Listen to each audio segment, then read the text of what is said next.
All right, so let's talk salad dressings. That's one thing that I do feel a little strongly about, like as far as teaching people is like how to make a homemade salad dressing, because a lot of the ones that are in the grocery store, have some ingredients that just, aren't so good for you.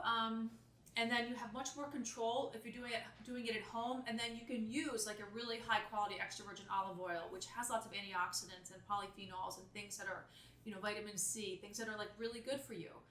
So we're gonna make today our it's more of a fall based salad dressing because it has maple syrup in it. Obviously you could use it any time of year, but I like it in the fall. It has, so you can kind of see some of the ingredients here in front of me. I'm just zesting a lemon while I'm chatting. And we have the apple cider vinegar. We have lemon zest, lemon juice. We are going to add in some shallot and some garlic. I need a garlic clove. And we are going to add in extra virgin olive oil like I discussed. And then also some Dijon mustard. So, all right. So I think that seems like a lot of zest. This is a nice big lemon. I'm going to go there. Get that into the jar. And really the one thing about dressing is like you just have to taste it. Like, obviously you're going to follow a general recipe, right? But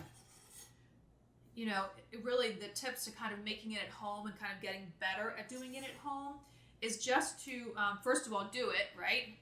And then just kind of like taste it when you get there and you're like, oh boy, like that is so citrusy. Like then you need to add more olive oil. Like not a big deal, right? So you just add more olive oil so it doesn't taste so citrusy. So we're going to add some shallot. If you don't have shallot, that's not the end of the world. It's not that much of a big deal. And then we're going to go garlic next. So, all right. So just get our shallot here. This is kind of a big shallot, so we're not going to quite need all of this shallot, but just a little bit of space here. Oh, and also the other thing which I do use a lot with dressings is I like to use jars. I really prefer jars as opposed to, like a plastic container. Just glass is better, right? There's all that stuff about plastic, so we want to kind of be aware of that. If you haven't already, I've chopped shallot on my video, the knife skill video, so you can always refer back to that. So we're going to have our little bit of shallot here. And like I said, it's not the end of the world if you don't have shallot. So, don't like, oh, I can't make the dressings because I don't have shallot. That's not how you become a better cook, right? It's just like, use what you have and don't, overthink your cooking. Woo! Okay. Shallots are definitely strong. My poor eyes are going to tear. People always ask about that. Like, how do you prevent things from like tearing so much? And one thing is to keep, cut it cold, like put it in the fridge so it's nice and cold, and then cut it cold. All right, so got our garlic here. Okay, so one really cool thing about the garlic. Okay, so here's a clove of garlic, right? To make things a little bit easier for you here, especially for a salad dressing, because with a salad dressing, you don't want there to be big pieces of garlic, right? That's not good because it's raw. And also, like another great benefit of making a homemade salad dressing, raw garlic is very good for you. It has a lot of great nutritional qualities in it, right? So the garlic clove, the skin is on. I'm going to take my zester here, right? Talked about this is one of the tools that I use frequently, the zester. And look at this. Watch. The skin separates on its own right from the clove. Right? See that? See the skin? I'm going to go like this. Watch. Magic. Oh! Okay, there we go. So there's the garlic. A teeny bit more. I think that's probably plenty. We don't want to overdo the garlic, right? So we're going to take this garlic here. It's about a small clove, I would say. It's going to go in there. All right, so far we have shallot. We have garlic.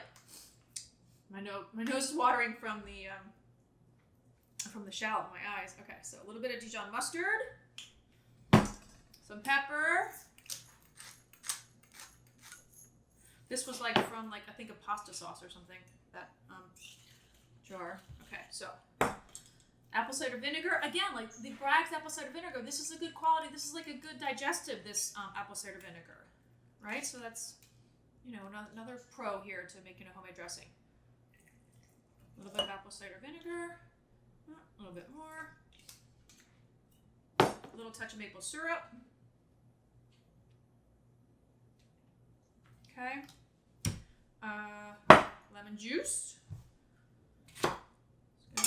Now, if you didn't like lemon juice, like for one of my other recipes that I do, I did a similar dressing. I just used vinegar, right? I used like a white wine vinegar or a champagne vinegar. So, you know, totally fine. Like you could always substitute your citruses with vinegar, okay?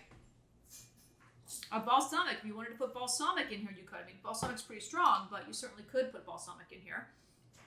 Okay, it's going pretty well there. Looks good. Extra virgin olive oil, right? It's good for you. Looks good. Let's see, how high can I go without screwing up here? All right. Okay.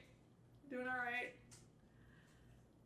Keep going. Now, I have no idea how this is going to taste, right? I mean, I kind of, you know, guesstimate. So I think so. A little bit of salt. Pinch of salt there. I'm going to grab a piece of lettuce. Yeah. So we can taste it with a piece of lettuce here. Just going to shakey shake, all right? So shake, shake, shake. Now, this could be like super citrusy. It could be super sour. I mean, super sweet. You know, we'll see. But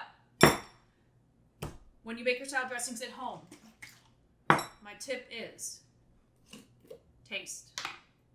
Taste, taste, taste. So much in cooking is tasting your food. Right? So, a little bit of arugula here. Put it in there.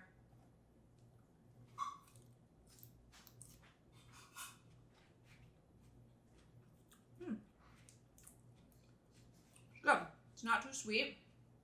Here's it one more time.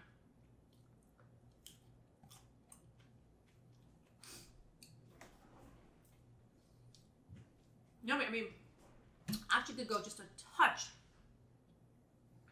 Just a little nibble more of maple syrup. It's great. I mean, and look, like people will say, like, okay, well, how long will this last? This will last a couple weeks, easy. Easy, a couple weeks in the fridge. So there you have it. Dijon maple, like citrus vinaigrette.